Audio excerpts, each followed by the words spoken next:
Hey, this is Dr. Willie Jolley, and I have only just a minute, only 60 seconds in it, forced upon us. We can't refuse it. We didn't seek it. We didn't choose it, but it's up to us, me and you, to use it. We must suffer if we lose it. Give account if we abuse it, just a tiny little minute, but our eternities are wrapped up in it. I want to welcome you to this minute, this moment, this opportunity for us to come together to celebrate another day. We get another opportunity. We get another shot at it. So welcome to a beautiful day, and thank you, Lord, for another day. This is the day the Lord has made. We want to rejoice and be glad in it. You don't want to rejoice and be glad in it today? Try missing a day.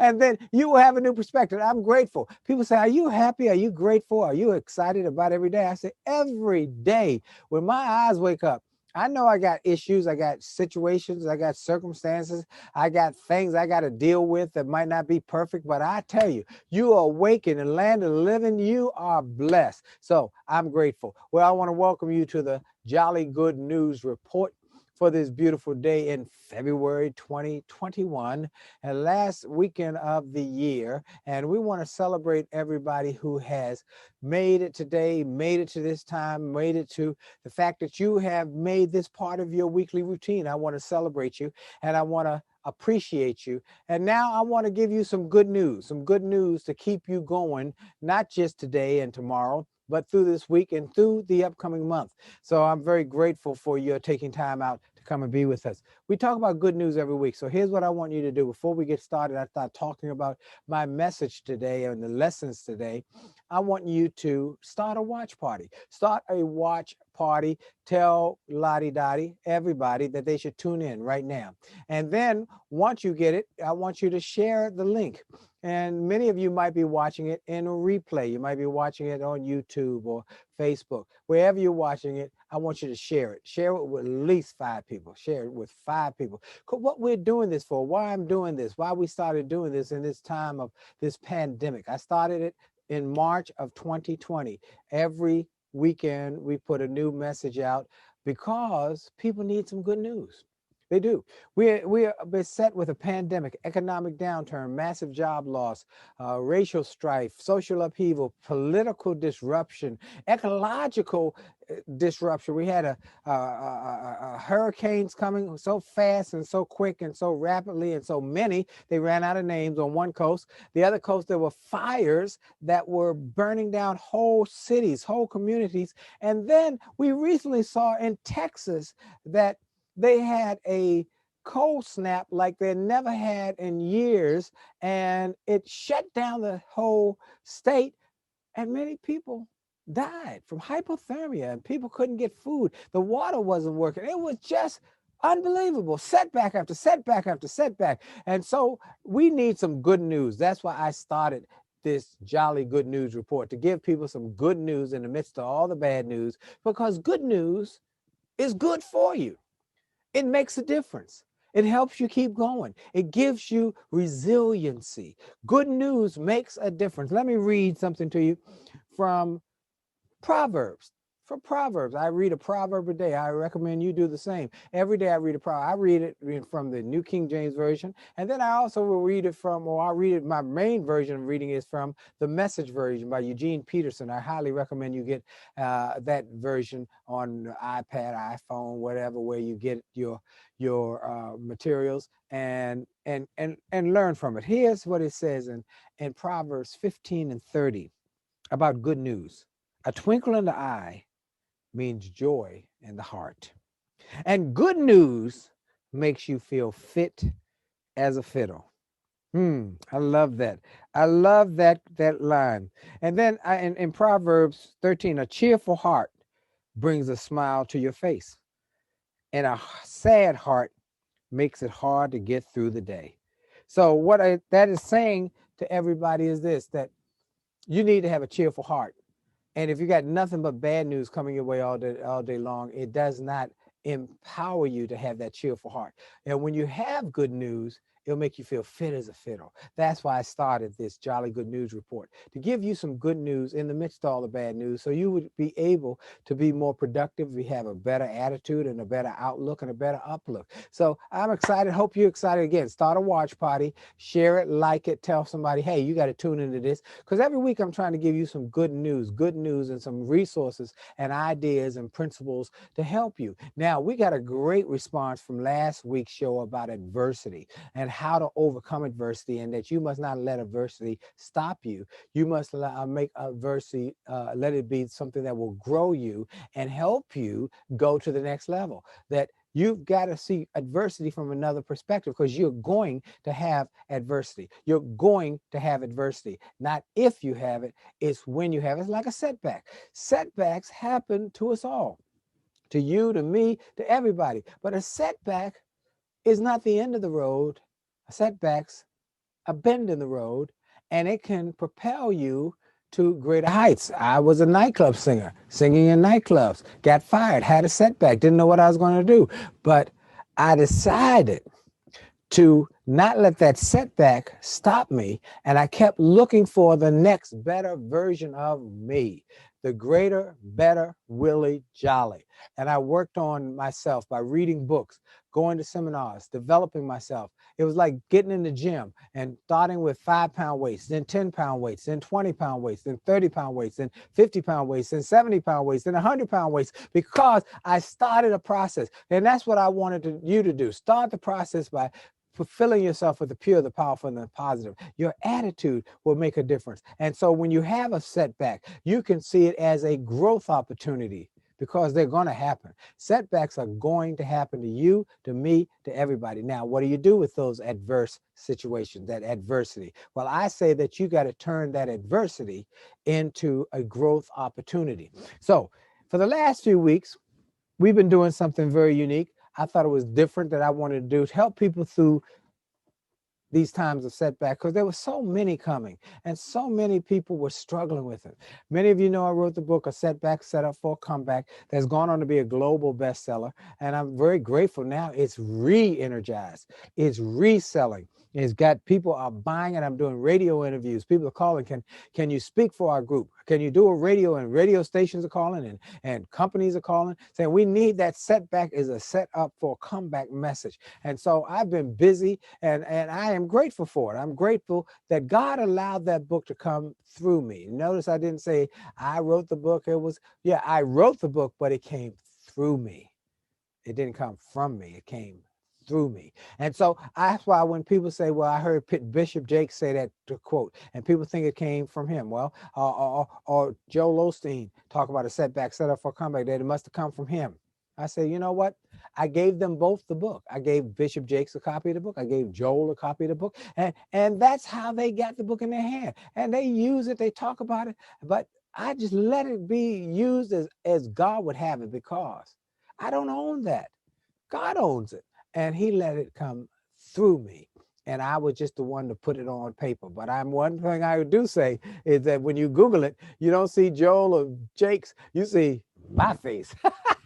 And so I want you to keep buying that book, and it will empower you, because there's so many principles in that book. So what we've been doing the last few weeks is going through the book and giving some of the most profound principles to help you to turn setbacks into comebacks. And I want to help you again. So last week, as I said, we talked about adversity, and how you've got to make some decision. One of the things I closed with was there are going to be 3 types of people in life. They're going to be the quitters, the campers, and the climbers. The quitters look at the mountains in front of them and they give up, too big. And they don't even try. They stay down in the valley. But then they're the campers. The campers start up the mountain, they get to base camp, and then they pitch a tent and they get some refreshments out of their backpack. And what happens though, they get comfortable. They stay there for 40 years. And they never grow anymore. They don't go any further because they're comfortable. But then they're the climbers. The climbers get to base camp, they refresh, they renew, but then they get back on the grind. They keep working. They keep going to their goal, which is the summit.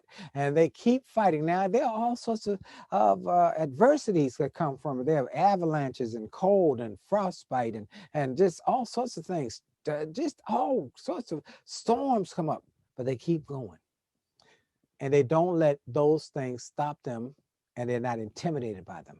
And they're the ones who get to the top of the summit. Now, what do you do from there? Well, I want to talk about the fact that there will be struggles. There'll be struggles in the process of turning your setbacks and comebacks. There'll be struggles, but we all have struggles. We grow from struggles. We develop from struggles. Life has struggles. We all will go through struggles in our lives, and we have. And it's through those struggles that you are where you are now. See, how many of you had children, okay? When your children were babies, they crawled around. Now, they became proficient for crawling around. I mean, they were good. Now, one day, for the first time ever, that baby stood up on its own 2 feet and tried to walk. What was the exact next thing it did? It fell down. But not one of you said, oh, stay down there, baby, stay there, it's okay. No, you said, get up, right? Come to mommy, come to daddy.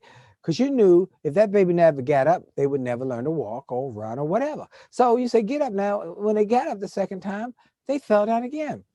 But you said, do it again. And you kept encouraging them to do it again. Now, sometimes they fell on their backsides, but sometimes they fell right dead smack on their face. But you didn't let that stop them. You said, do it again, do it again. And they kept trying, and they did it again, because you knew if they never fell down and got up, they never learned how to walk. They never fell down and got up. They never learned how to run. They never fell down and got up. They never learned how to maximize their potential. But some of us, life will knock us down. It'll be unfair. We get knocked down by life, and many of us stay there. And I say you must get up if you're going to fly and be all you were born to be. I love this story in the book about a little boy going through a forest, comes upon an emperor moth, struggling to make the transformation from a moth to a butterfly. The little boy struggles the little boy looks at that little moth, struggles to get his big body through the small opening in the cocoon. An hour go by, it's struggling 2 hours, it's struggling 3 hours. Finally, the little boy takes out a penknife and cuts a slit in the cocoon. And out falls this bug that is neither a moth nor a butterfly. He looks at it, it lies on the ground. It has a big bloated body and small, shriveled, undeveloped wings. He says, fly, you're supposed to fly. But it could not fly because his wings were undeveloped. He goes to get his grandfather. Grandfather, come. Why won't it fly? He said, oh, what did you do? I made a slit so it wouldn't have to struggle. Ah, my son, that was where the mistake was made. See, it is in that process of forcing his big body through the small opening in the cocoon that it had to force the fluid out of the body into the wings. And in forcing the fluid out the body through the wings to get through that small opening, that the wings are developed. Without developing those wings, that butterfly cannot fly. And a butterfly that cannot fly will never be able to survive in the wilderness. The moral of the story is that life and flight are in the struggle. That's how we struggle. That's how we grow. Just as you had to learn to walk, it was a struggle. Just as you had to learn through every process of life, whether it's reading or writing or taking classes or learning to do a new skill, it's not easy initially. But you kept doing it till you got better. Life is about overcoming struggles. And this is one of the things I've been talking about on my XM show this last week. In fact, this week you want to hear my show is about overcoming adversity. My guests are a group called War and Treaty. Now, you might not know them by that name, but you know the lady who is one of the co-members of the group. She's the wife. There's a husband and wife team. It's Tanya Blunt Trotter and Michael Trotter Jr. Say Tanya Blunt and Trotter. Tanya Blunt, I might know that name. Tanya Blunt, if you saw the movie Sister Act 2, Tanya Blunt was the woman or the young lady who sang the duet with Lauryn Hill in Sister Act 2 that became a huge global sensation. His Eyes on a Sparrow. And it was enormously successful. And she went on to have her own record deals. And then she was going through, though, many challenges at her home. Her husband was abusive, and she finally left that husband who was abusive. And she met Michael Trotter, and they started doing music together. And he had been through a very challenging experience because he got married early. He got married, had a daughter, and he said he had to support his daughter, and he didn't know how to do it because he had not finished school or done well in school, as he likes to say. And so he enlisted in the Army because he knew the Army would make enough money for him to take care of his child and have health care. Well, he thought he'd be stateside doing work and everything would be hunky-dory. Well, as soon as he got out of basic training, they sent him to Iraq, and he was scared to death. There were bombs blowing up everywhere, and people getting shot and people getting killed all around him, and he was scared to death. But he was so afraid that he became immobilized. And his commanding officer looked in his folder and said he has a affinity for music. So they allowed him to go to Saddam Hussein's palace. It was a piano there that Saddam Hussein used to play. And he learned how to play piano on his off days and in the off time. He became good at piano. And he could already sing. He'd sang in the choir and sang in things at church growing up. And he created a musical apparatus that when he came back, he was able to start performing and making money from singing. But he still had issues because he had PTSD. And so he and his first wife, they weren't able to stay together. And he started traveling around the country singing and performing. And he met Tanya Blunt. And by this time, she was a star. And he said, I can write some songs for you. And he started writing songs for her. And the next thing you know, they fell in love and they got married sometime thereafter. And then they created this group, War and Treaty, how the war had impacted his life, but how the treaty of finding her had changed his life. Well, there's a song in there, and they overcame one challenge after another, financial challenges, all sorts of challenges. But there's one song in there, one story in this interview that I did with him, where he had a moment of depression, PTSD, and he was ready to take his life because he said he couldn't think of a way to get through this tough time. He couldn't pay his bills. He was behind on his rent. He said, if I kill myself, we know that the government will give my wife some insurance money and will take care of my daughter, because PTSD has many side effects and reactions. And he was about to do it, and Tanya was able to sit near him or get near him and put her hands on his face and said, please, just give me 5 more minutes. 5 more minutes to love you. 5 more minutes. And she had already called the mental health professionals, and they came and they rushed there, and she was still saying, just give me 5 more minutes. Just give me 5 more minutes. And they were the mental health folk came to the door and said, just give her 5 more minutes, Mike. Just give her 5 more minutes. And he was able to get past that. He was able to get medication. And they wrote a song called 5 More Minutes. It had me in tears.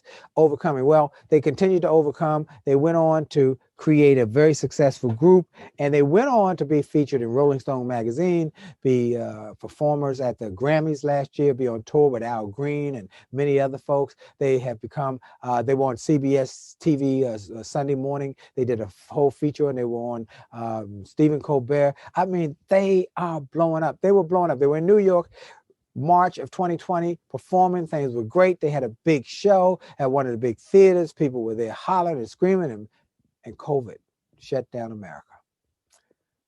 And not only did it shut down their business, but Tanya caught COVID. Now, her voice has been compared to Patti LaBelle's, and the COVID impacted her lungs, and it took her months to recover. But she, thank God, recovered. So, overcoming. Here are a couple more things about overcoming. And listen to that XM show today at 4 o'clock Eastern, channel 141. It will inspire you, and some of the music I've included will just bless you. So 4 o'clock, channel 141, it'll re-air Tuesday and Thursday at 6 p.m. Struggle. About overcoming. You got to overcome, and it's a process. And a process of There is no progress without struggle. Frederick Douglass, we just left Black History, oh, well, we're leaving Black History Month. Today is the last couple of days of Black History Month, today and tomorrow. And actually, what we learned from that is this, that in the history of America, one of the great abolitionists was Frederick Douglass, who was a slave, but who escaped and became a spokesperson for abolition of slavery. He became one of the great Americans. He was a confidant and a consultant for great leaders like Abraham Lincoln on what Black people were thinking and how they needed to be addressed and how they needed to be comforted and approached and encouraged. But he said, as a statesman, facing struggle after struggle and winning battle after battle, he said, you must keep this in mind. There is no progress without struggle. Those who profess to favor freedom and yet deprecate agitation are men who want crops without plowing up the ground. They want rain without thunder and lightning. They want the ocean without the awful roar of its waters. The struggle may be a moral one or a physical one, but it must be a struggle. Men may not get all they pay for in this world, but they certainly pay for all they get. We must do this by labor, by suffering, by sacrifice, and if need be, by our lives. Frederick Douglass understood that struggle is a major part of success, and that we must all be willing to continue to grow and go to the next level by our struggle, not giving up. There'll be all sorts of struggles. If you want some dreams to come true, if you got goals and dreams, how many of you want to have a better year this year than last year? If you're ready for a better year, then you've got to be willing to do some things that will be different.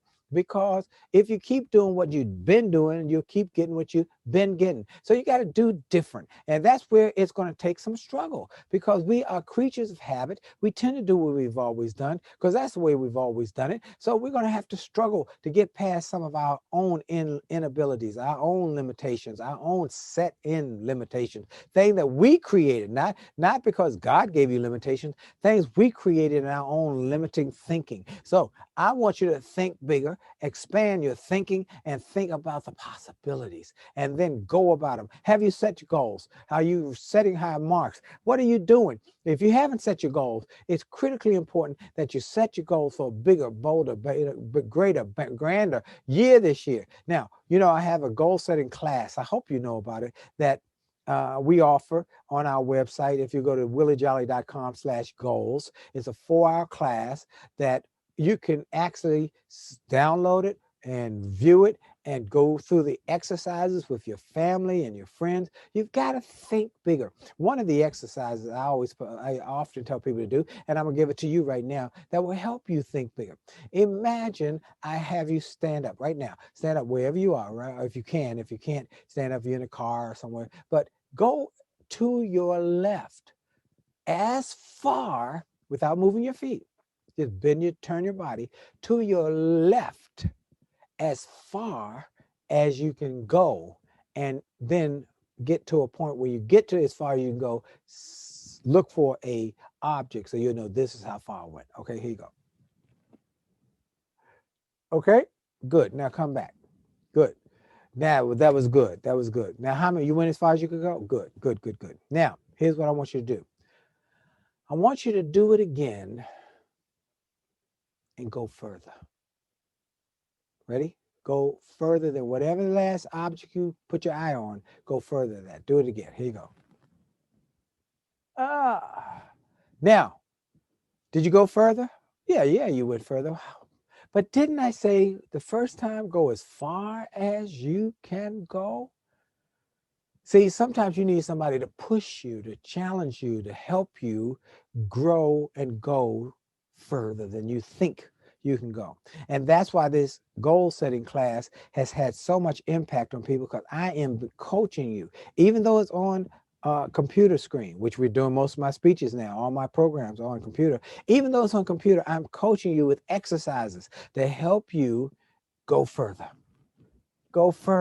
and to get more out of your thinking so you can set bigger and bolder goals. So I want you to set goals that will empower you, that will inspire you, that will encourage you. I love the quote by Daniel Burnham. He said, dream big, dream so big that they will empower you to make action. He was the one who designed Union Station in Washington, D.C., that when it was open to the public for the first time, they called it one of the greatest achievements in America.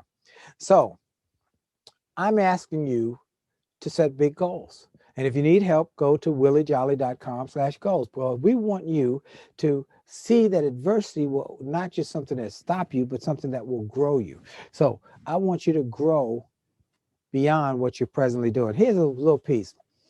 I was out one day for my morning walk and jog, and I walked by an older gentleman who I had seen before. I said, good morning.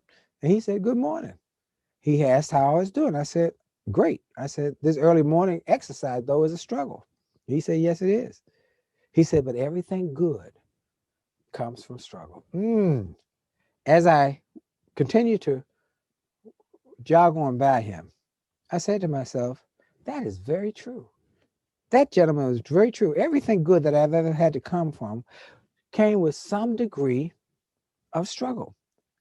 See, I had to struggle years ago to get a record contract in my teens. I had to struggle through college by singing jingles, performing in nightclubs. When I started speaking, I had to struggle to start my business. And I had to struggle to build my company. I've had different types of struggles, but every achievement was the result of a struggle. My friend Nito Cobain, the great speaker, author, philanthropist, who's now the president of High Point University and has built it from a little sleepy college that was just a little college to one of the top 40 universities in America and has created a global impact. He said, and he came to America with $50 in his pocket. He struggled to learn the language. And he said, abundance grows out of adversity and struggle. There's good news for you today that your best is yet to come. There's good news for you today that if you're willing to struggle and continue to grow through it, not just go through it, grow through the struggle, that on the other side, you'll be so much better and the results will be so much better. So I want to challenge, encourage, and empower you to go big now. Go as big as you can. Go as far as you can and make this the best year ever. Look, this is good news that your best is yet to come. There is good news here today. Your best is yet to come. And my time is up and I want to thank you for yours. And I want to say, I will see you again next week. Tell your friends about it. Tell your family members. Tune in. He brings a message every week about some good news, something that will inspire and empower you. We want you to have greater and greater and greater achievements and success and peace. So this is Dr. Willie Jolley. I'm the Jolly Good News Report. And do me a favor, pass this on to everybody you know. Thank you so much for your time. I'll see you again soon. And remember for sure, your best is yet to come. Have a great day, a great week, a great month, a great year on purpose, because your best truly is yet to come. God bless you.